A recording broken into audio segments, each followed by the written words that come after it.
The Astronauts is a small, independent studio based in Warsaw, Poland. It was formed in 2012 by the same team of three who had previously founded People Can Fly in 2002 and led to titles such as Painkiller and Bulletstorm.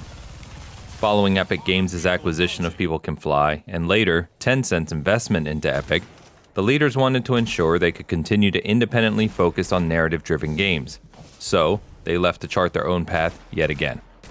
The Astronauts' first title, The Vanishing of Ethan Carter, was released in 2014 to critical acclaim and broad success.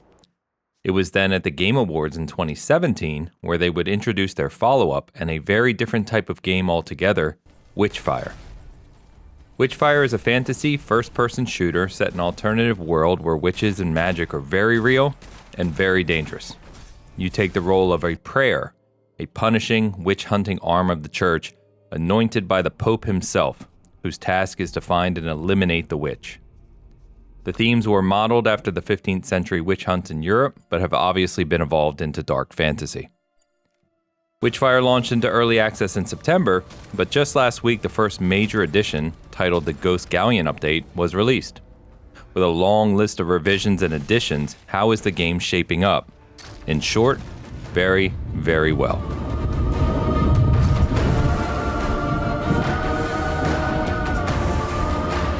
Upon first loading up Witchfire, you're greeted with a dark, haunting theme track and a Bible verse.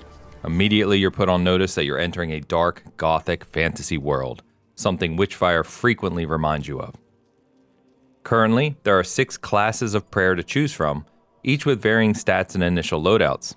The developers have stated clearly that they are going for the Souls-like approach here, thus giving the player choice in how they'd like to focus the beginning of their journey. I chose the Shadow Prayer, who begins as a ranged distance shooter that utilizes spells more heavily. Your class chosen, you begin at the Shrouded Hermitorium with some entry-level training to get you up to speed.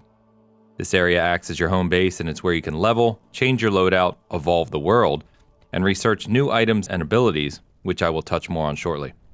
What's immediately striking, however, is the environment around you and the associated art direction. Witchfire is an absolutely beautiful game, with interesting artistic details oozing from every crevice. As you approach the church in the area, known as the Sanctuary, it immediately catches your eye. The stained glass windows strew colored light across the stone, a floating mirror and swirling light are inviting yet mysterious, and the shadows feel as though they have real depth.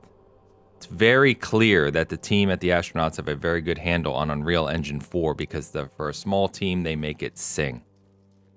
Much of this is due to photogrammetry, where the development team takes hundreds or even thousands of pictures of real-life objects and environments, and then have visual artists touch them up for the game.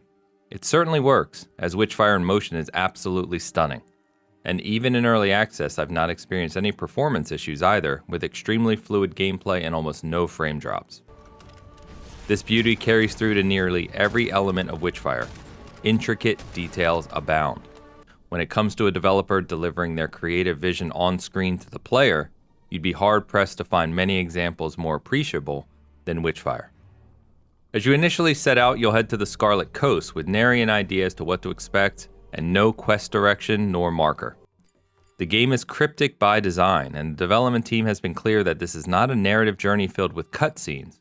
Rather, they want the player to explore and discover on their own while having multiple routes to success. It's a theme I typically enjoy in games, and it's no different with Witchfire. Being dropped onto a hostile coast with no clear direction of where to go or what I'll discover is thrilling, and it adds to the mystery and excitement of setting out. You are provided with a map of the level with a few notable points of interest, but where you go and how you engage with them is entirely up to you.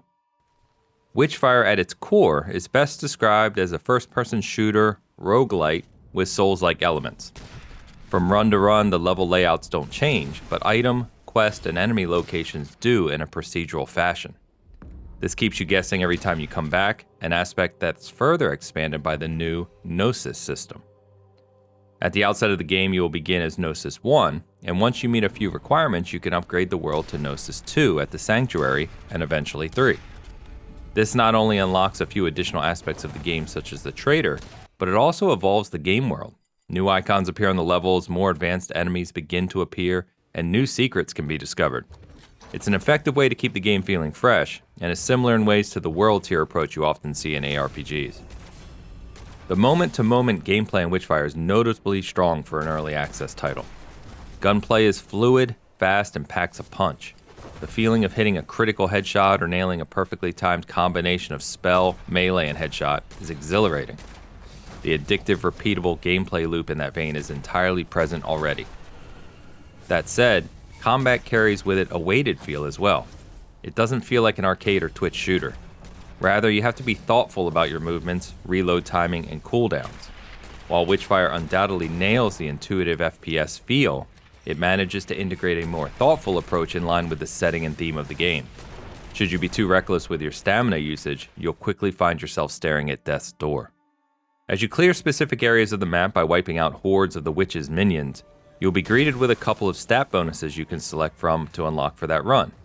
There are bonuses to firearms, spells, and Varia, which represents overall bonuses such as a safe deposit, which prevents you from losing your volatile Witchfire upon death, which is the currency acting similar to souls in Witchfire. Taking out mobs and gaining additional abilities then sets you up for the more difficult battles on the map and eventually, the Familiar, a high-ranking level boss. Perhaps the most unique aspect of your runs in Witchfire are Calamities, which are unique events that build up over time as you, as the player, make mistakes. Running with the theme of the witch is always trying to overpower you, the Calamity meter is ever present during your runs. Should you take too much damage or even make mistakes like trying to heal without having a healing elixir, the meter will build, and once it fills, a Calamity event occurs which adds yet another layer of challenge. At that point, your sanity will slowly drain until you either kill certain enemies or destroy the Calamity itself. The developers explain this as not only a system unique to Witchfire, but yet another way in which they wanted to put tension on the player, knowing that the witch is always aware of what you're doing and trying to stop you. Calamities can be challenging, but they can also be rewarding, a balance that Witchfire strikes well. Should you overcome the Calamity, you'll be greeted with additional bonuses and the ability to end your run right there should you so choose. Witchfire is intended to be a challenging game, and to that end, the team at the Astronauts have done an excellent job of balancing so far. Early on, your runs will be short, either because you chose them to be, or you are quickly overpowered by the witch's minion. But each run is an opportunity to progress little by little, and before you know it, you'll be exploring the full level, making discoveries, and unlocking new equipment. The familiar elements from Souls-likes and roguelites are well implemented and keep you continuously itching for just one more run. Dying or completing a run sends you back to the Shrouded Hermitorium where you can level up, upgrade your items, and continue your research. Research is a key aspect of Witchfire and a system I've come to genuinely appreciate. You begin researching new weapons, relics, and upgrades at the Sanctuary and can have 2 active researches ongoing at once. Your research progresses during your runs, and once complete, you return to unlock it. This enables you to continually unlock new weapons, spells, and relics even when your runs may be going poorly, as research progression is never lost. It's a system that works in parallel to leveling, world upgrades, and gear improvements. This layering of upgrades makes it feel as though no matter what you're doing run to run, you are continually progressing in some form. When combined with the addictive gameplay loop, it's often difficult to put Witchfire down. As Witchfire is currently in early access, only 2 of the 6 regions shown on the quest selection screen are available.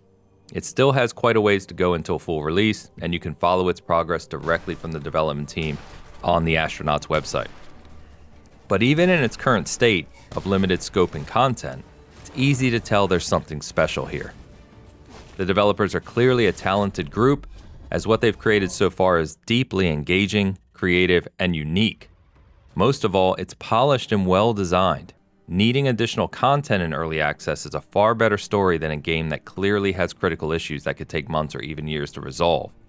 And make no mistake, even in this early state, there's still plenty of fun to be had with dozens of hours of gameplay. I'll have a lot more to say on Witchfire as its development progresses, along with a final review once the 1.0 version is released. For now, I highly recommend it to anyone who enjoys action-packed roguelites and/or a challenging first-person shooter. As a community, we often discuss the want for more creative games, new IPs, and more support for independent developers. Look no further than Witchfire from the Astronaut.